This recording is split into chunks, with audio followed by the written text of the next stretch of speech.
Satu, sunnah pertama, selesai menunaikan salat itu istighfar. Dari kalimat astagfirullah. Apa itu istighfar? Istighfar itu gini, asalnya katanya ghafara, ghain, fa, kemudian ra, ditambah ista. Setiap ada ista artinya minta. Ghafara itu mengampuni, ghufran ampunan, istighfar minta ampun. Minta ampun.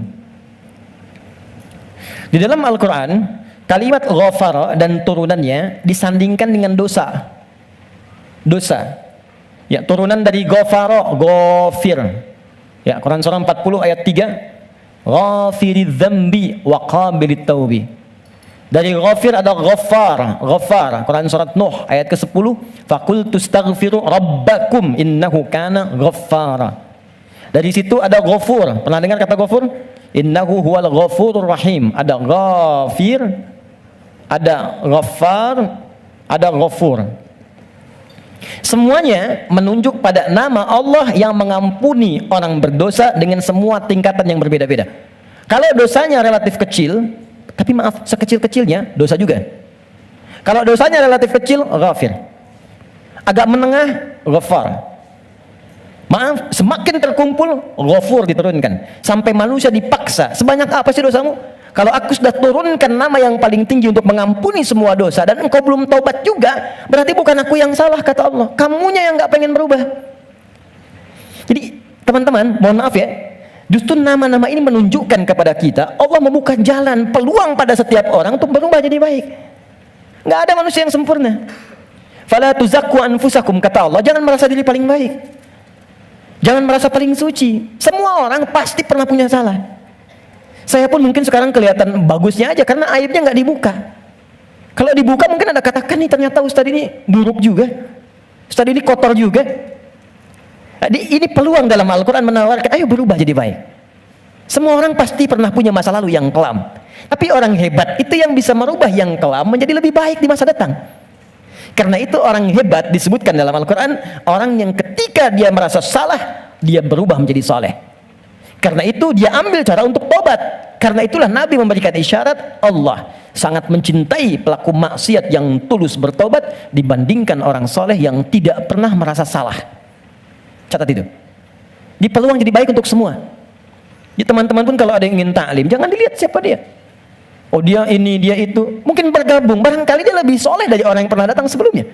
Datang, rangkul, doakan. Insya Allah jadi baik. Ini turunkan.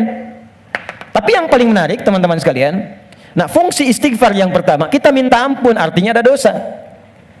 Dosa apa yang terjadi pertama kali pada orang yang baru selesai sholat? Kata para ulama, jangan berpikir yang besar-besar dulu. Mungkin dosa besarnya yang pertama kali terjadi pasca sholat, dosa yang harus ditutup dengan istighfar itu, dosa kurang khusyuk dalam sholat. Waktu diminta sholat khusyuk kan? Kata Allah suruh khusyuk kan? Wasta'inu bisabri wassalah wa innaha lakabiratun illa 'alal khasyin. Ayo salat, salat yang khusyuk. Hafidhu 'ala salati wa salatil wusta wa qumu lillahi qanitin. Quran surah kedua ayat 238. Kata Allah kalau kamu salat yang khusyuk ya. Tapi berapa banyak dari sekian salat yang khusyuk? Bahkan baru takbir sudah kurang khusyuk. Allahu akbar, katanya Allah yang akbar. Katanya Allah yang besar. Tapi kok tiba-tiba pekerjaan jadi besar? Update status jadi besar. Ya. Media sosial jadi besar, kendaraan jadi besar. Allahu Akbar ingat mobil, Allahu Akbar ingat IG, Allahu Akbar ingat Facebook. Berarti kan sudah keluar dari konten kekhusyuan, kan? Nah, kita bisa tutupi. Jadi yang kurang-kurang dalam salat itu, salah satunya diampuni oleh Allah kekurangan itu dengan istighfar. Jadi istighfar yang pertama kita lakukan bisa menutup kekurangan-kekurangan dalam salat yang kita kerjakan. Jadi kalau ada yang kurang khusyuk dalam sholat, selesai itu dengan istighfar kita. Astagfirullah, astagfirullah, astagfirullah. Paham sampai sini? Oke, satu. Dua, bagaimana bacaannya?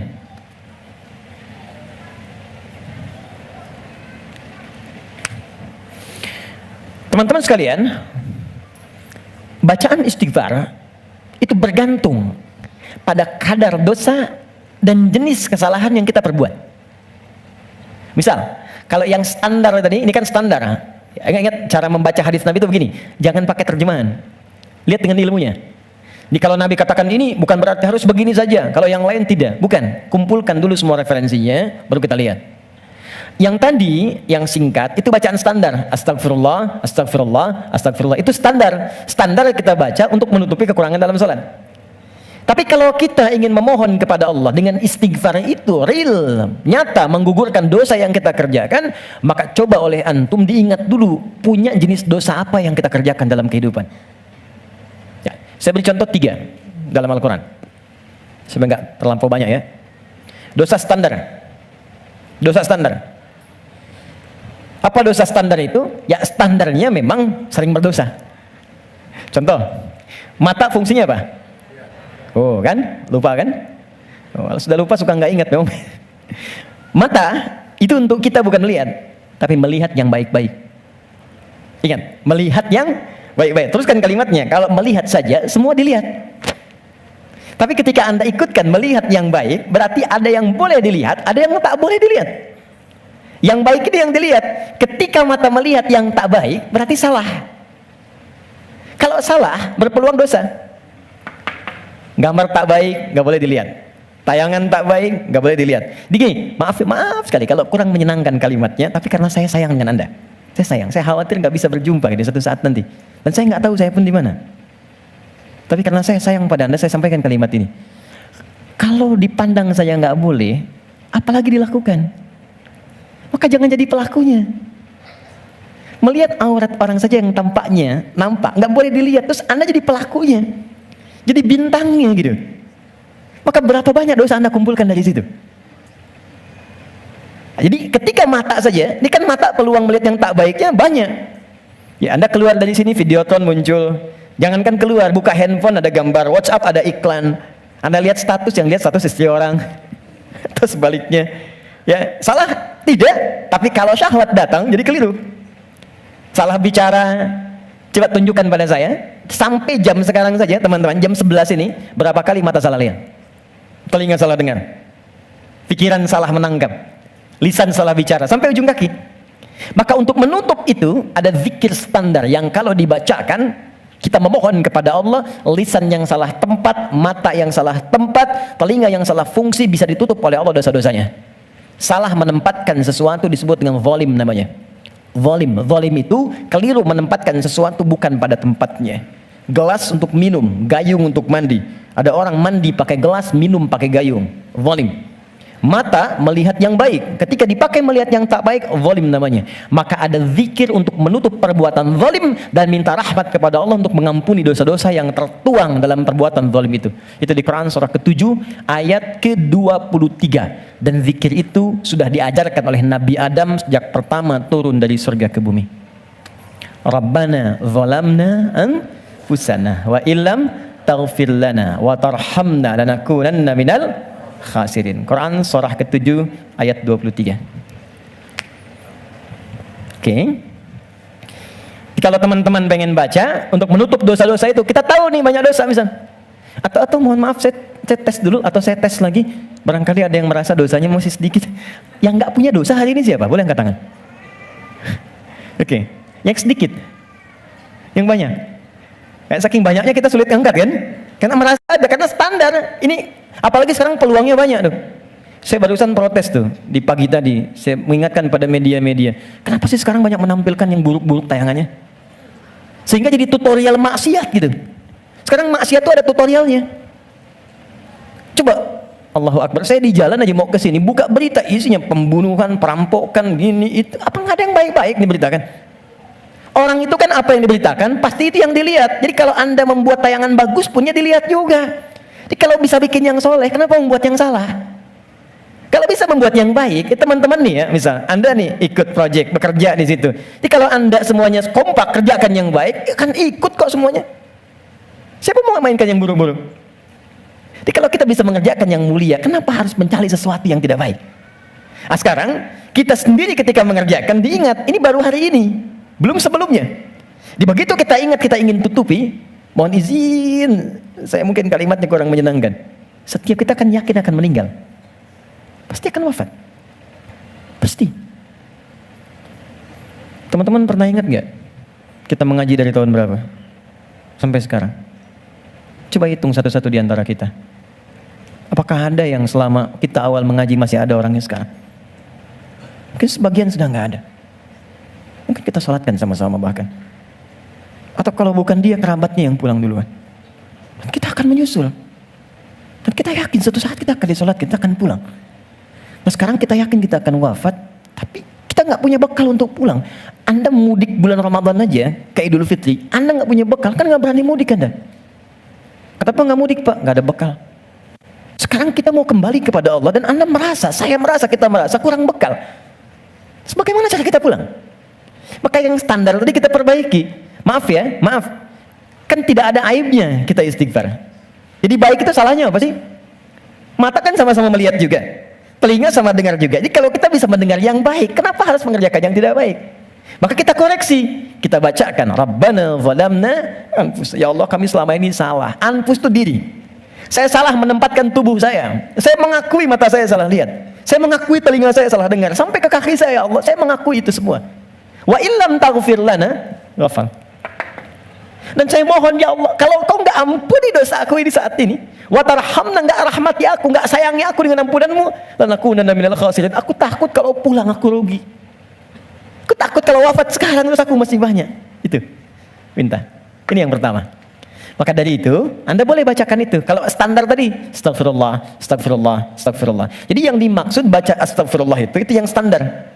Untuk menutup yang salat. Jadi kalau Anda sudah bacakan itu astagfirullah, astagfirullah, astagfirullah, kemudian Anda ingin spesifik mengoreksi diri Anda, Rabbana zalamna anfusana wa illam taghfir lana wa tarhamna lanakunanna minal khasirin. Paham? Satu. Dua, saya beri contoh yang lain.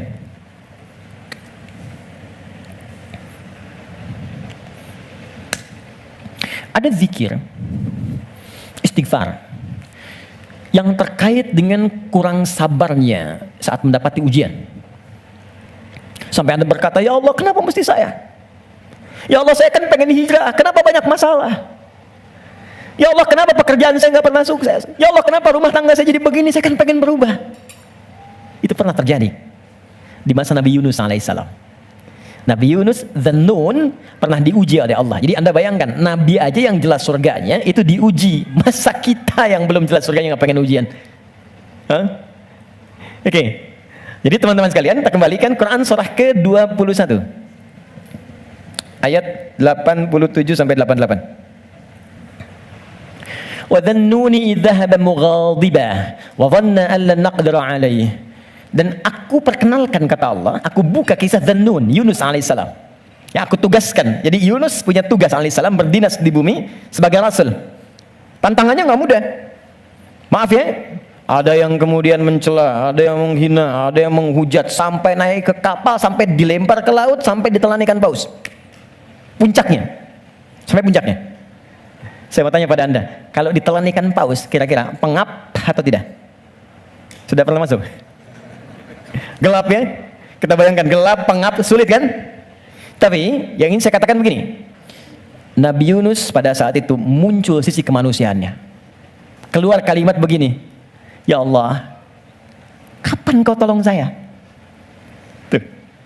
Idzaba mughadiba fa dhanna an lan naqdir alaihi. Dia kira kami enggak akan tolong. Dia berkata, ya Allah, kapan tolong saya? Kemanusiaannya. Cuman karena beliau nabi dan rasul, punya sifat ma'sum, maka diturunkanlah bimbingan oleh Allah untuk menjaga beliau supaya terbebas dari kesalahan. Dijaga. Itu sifat ma'sum dari nabi dan rasul. Maka kami turunkan zikir kepadanya untuk mengatakan, kamu jangan mengeluh. Ini ujian. Maka diajarkan zikir oleh Allah untuk mengentaskan keluh kesahnya. Setelah keluh kesah hilang, maka semua kenikmatan didatangkan kepadanya. Tapi yang paling menarik, di ujung ayatnya ditutup, akan ada orang beriman melakukan keluhan yang sama di masa depan. Walaupun gak masuk ke perut ikan paus. Makanya kalimat Allah ketika membebaskan Nabi Yunus dari perut ikan paus setelah berzikir itu, kalimatnya fastajabna lahu fanajjainahu minal ghamb. Kami cepat jawab doanya. Jadi begitu berzikir, dikabulkan oleh Allah, ditutup semua dosa-dosanya. Dosa mengeluh ditutup, dosa seakan menyalahkan Allah ditutup. Ketika ditutup, kami selamatkan dari kesulitannya, kami limpahkan rezeki yang pernah dirasakan oleh ia sebelumnya, bahkan lebih. Tapi belum selesai ayatnya. Wa kadzalika nunjil mu'minin. Demikian pula kalau ada orang beriman tanpa batas di masa depan, umat siapapun ia, mengeluhkan peristiwa serupa, kalau dia melakukan zikirnya, aku lepaskan dari kesulitan yang menghimpit, aku berikan kebahagiaan tanpa batas. Saya tanya pada Anda, pernah nggak ada yang mengeluhkan ujian Allah dalam pekerjaan misalnya? Di rumah tangga. Ya Allah, kenapa mesti saya? Ya Allah, why me? Kata Allah, why not? Ya Allah, kapan ini berakhir? Sebentar lagi. Ya Allah, ya Allah, ya Allah, kenapa saya? Ya Allah, saya kan pengen baik. Udah pengen hijrah bagus, datang ke masjid, tampilan bagus, sendal paling bagus, pulang hilang sendal. Ya, ada aja gitu kan? Dan kita menuntut. Ya kata Allah tuh, kamu ini bagaimana? Nabi dulu aja diuji. Tapi Allah turunkan zikir untuk menghilangkan itu semua. Sebelum sampai pada zikirnya, teman-teman sekalian, Allah turunkan standar menghadapi ujian semacam ini. Ini pernah saya sampaikan sebelumnya. Jadi untuk menguatkan teman-teman dan saya serta kita semua, ini standar ujian tuh begini. Dan banyak kata Allah gagal melewati ujian itu bukan karena kurang pintar, tapi nggak belajar cara melewatinya. Saya bikin persamaan sebentar ya. Di situ aja, nggak apa, nggak. Saya tahu mana yang saya harus dihapus. Mana coba? Nah, saya tunjukin. Antum di situ dulu, lihat dulu. Ya, saya tunjukin ya. Bismillah. Karena antum yang orang pertama saya tes nanti. Insya Allah. Yang ini dulu. Ini tidak. Jazakallah khair. Kalau mau dipegang, boleh. Pegang dulu aja. Lihat sini. Saya bikin persamaan begini. Saya tanya dulu. Mau masuk surga? Masya Allah, alhamdulillah. Surga punya persamaan. Mau dekat dengan Allah? Alhamdulillah, masya Allah. Dekat dengan Allah. Baik. Mau dapat ujian? Kok jadi lemas? Mau punya masalah nggak? Enggak. Maaf ya, cuman sayang. Persamaannya tertulis demikian. Surga dekat dengan Allah, ternyata kuncinya disebut dengan sabar. Kuncinya apa? Sabar. Ketika seorang masuk surga, maka kalimat pertama dari malaikat ucapannya selamat karena Anda punya kunci sabar untuk masuk ke sini. Itu di Quran surah ke-13 ayat 24. Salamun alaikum bima sabartum fa ni'ma uqbaddar. Selamat Anda sabar. Karena punya sabar, Anda bisa menikmati segala kenikmatan yang telah dipaparkan di surga ini. Yang ingin dekat dengan Allah, ternyata kuncinya pun serupa, sabar. Dalilnya Quran, surah kedua, ayat 153. Innallaha ma'as sabirin. Allah bersama orang-orang sabar. Di saya membuat persamaan begini, surga sama dengan dekat dengan Allah, sama dengan sabar. Sekarang, persamaan sabar dalam Al-Quran, sabar bersanding lurus dengan ujian. Dengan masalah. Ujian. Masalah. Dalilnya Quran surah kedua ayat 155 paling kiri sebelah atas. Wala nabluwannakum bisyai. Kami akan uji siapapun yang hidup. Jadi sepanjang hidup pasti akan mengalami ujian. Kalau persamaan berikutnya, ujian sama dengan hidup. Jadi kalau kita baca persamaan secara terbalik, orang hidup pasti mendapat ujian. Persamaan terbaliknya, orang yang tidak ingin dapat ujian sama dengan tidak ingin hidup. Nah, sekarang saya tanya lagi, siapa yang tidak ingin punya masalah? Boleh angkat tangan? Terus Anda maunya apa? Oke, sekarang lihat kembali, fokus baik-baik. Lihat sini. Jadi setiap orang hidup pasti diuji. Kalau nggak hidup, baru nggak dapat ujian. Sepanjang hidup pasti ada masalah. Anda berpikir nggak pengen punya masalah pun itu sebetulnya masalah. Setiap kita pasti punya masalah. Saya pun di sini sedang menghadapi masalah. Seperti Anda pun belajar dengan saya sedang menggali persoalan. Nah sekarang saya keluarkan persamaan ini. Di matematika kan begini kan, A sama dengan B sama dengan C sama dengan D. Maka A sama dengan B, A sama dengan C kan? B juga sama dengan C, C sama dengan D. Kita turunkan ini. Surga sama dengan dekat dengan Allah, sama dengan sabar, sama dengan ujian. Maka kalau kita turunkan, orang yang mau pengen ke surga sama dengan ujian.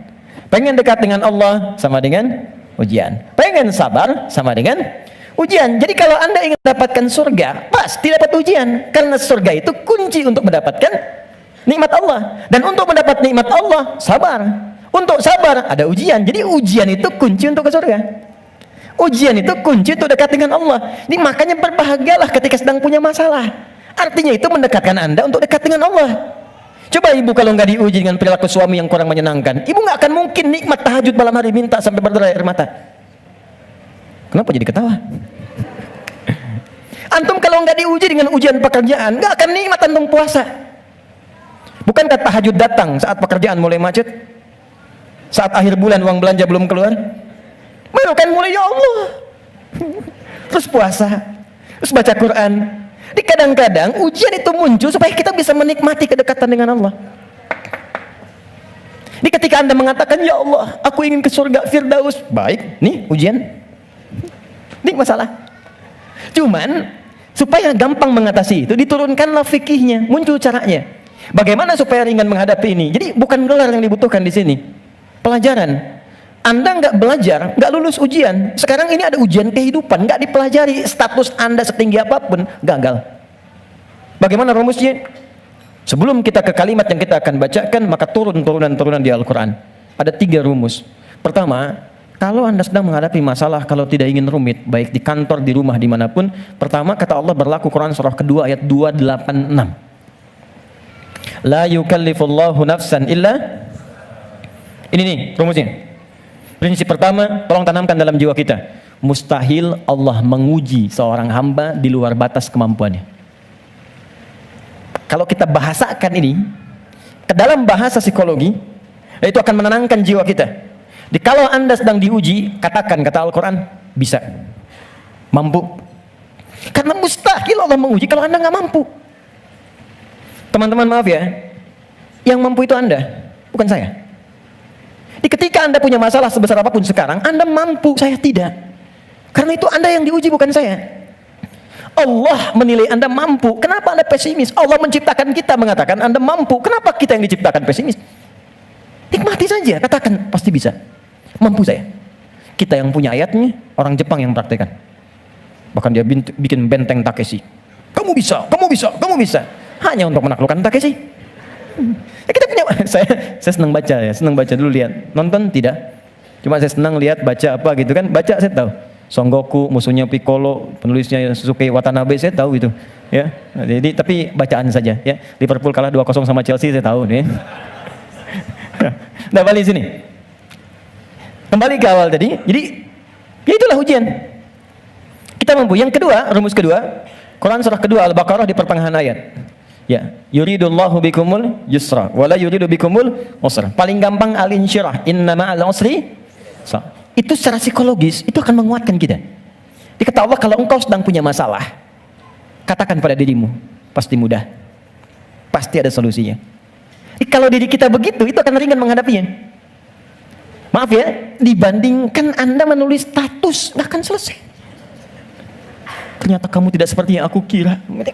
Capek. Udah aja, pasti selesai, pasti bisa. Nah sekarang persoalannya, cara kita mengatasinya, ikhtiarnya bagaimana sekarang? Nah supaya kuat, maka kadang-kadang ada tindakan yang keliru. Kadang mengeluh, kadang curhat nggak jelas, kadang cerita ke orang, alih-alih kemudian kita mengadu kepada Allah, atau puncaknya malah menyalahkan Tuhan. Maka diturunkanlah oleh Allah sebuah zikir lewat lisan Nabi Yunus alaihissalam, yang kalau dibacakan seketika Allah tenangkan keadaan jiwa, dibuang keluh kesah, dan langsung diberikan jalan terbaik untuk mendapatkan nikmat yang diharapkan. Apa bentuk zikirnya? Quran surah ke-21 ayat 77-nya. Wa nada fil zulumati alla ilaha illa anta subhanaka inni kuntu minadh. Itu zikirnya. La ilaha illa anta subhanaka inni kuntu minadh zalimin. La ilaha illa anta subhanaka inni kuntu minadh zalimin. Ini umum. Bisa di jabatan mungkin kurang menyenangkan, bisa di harta benda, bisa di persoalan. Nabi Yunus kan belum menjabat sebagai rasul, cuma dikerjai oleh orang, dilempar ke perut ikan paus sampai keluar. Bahasa Qur'annya, wa kadzalika nunjil mu'minin. Kalau ada orang beriman berzikir seperti sama yang dikerjakan oleh Yunus, kami selamatkan ia seperti kami selamatkan Yunus alaihissalam. Boleh dikerjakan pasca salat.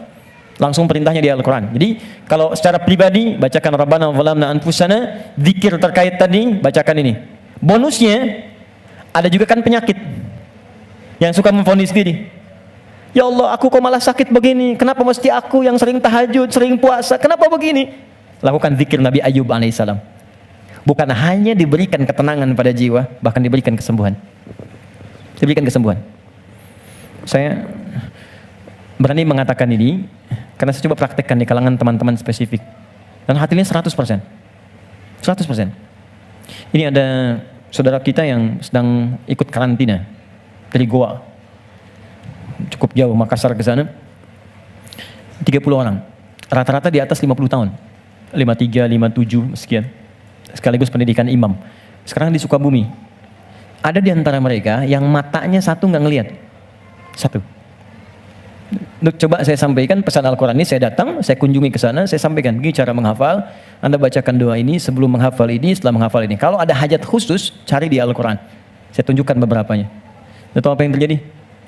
2-3 hari ke belakang saya dapat berita, ternyata yang nggak melihat ini, hari pertama, kedua, ke-13, ke-14, ke-15, tiba-tiba remang-remang melihatannya. Begitu masuk hari selanjutnya, dia buka kamar mandi, masih pakai handuk, langsung ada cahaya. Ini nyata. Kelihatan semua benda yang di situ. Bisa melihat kembali. Dia keluar seketika, dia langsung sujud. Bersyukur kepada Allah Subhanahu wa ta'ala. Ini kisah nyata, saya tidak mengarang. Nanti mungkin sebentar lagi ke depan akan kita sampaikan untuk share kepada yang lain. Ada kemuliaan. Jadi kalau makhluk mengatakan mustahil, itu tanda dari Khalik, tinggalkan makhluk, minta pada Allah. Nah, ada zikir Nabi Ayyub alaihissalam untuk menghilangkan keluh kesah ketika sakit. Itu di Quran surah ke-21 ayat 83 sampai 84. 84 jawabannya. Wa ayyuba idz nada rabbahu, zikirnya anni massaniya dhurru wa anta arhamur rahimin. Allahumma anni massaniya dhurru wa anta arhamur rahimin. Ya Allah, penyakit ini sudah mengganggu saya, melukai saya, sedangkan Kau yang paling sayang kepada saya. Kalau yang paling sayang saja tidak menyembuhkan saya, kepada siapa lagi saya mesti meminta? Oke, jadi itu ya. Itu zikir pasca salat. Kalau ingin standar, silakan. Astagfirullah, astagfirullah, astagfirullah. Allahumma antas salam, minkas salam, tabarakta ya dzal jalali wal ikram. Kalau ada kebutuhan tertentu, silakan pilih. Ya, sesuai dengan standarnya. Kalau tobat umum dengan ini ingin dipanjangkan, silakan. Astagfirullahal azim, alladzi la ilaha illa huwal hayyul qayyum wa atubu ilaih.